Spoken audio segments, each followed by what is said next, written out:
आदिवासी जंगल रखवाला रे।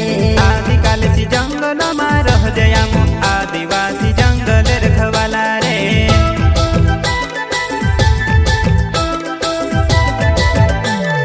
चल जंगल जमीन काजे पूजे रे आदिवासी दुनिया ने रखवाला रे। बाप देव खतरी काज पूजे रे आदिवासी सबसे निराला रे।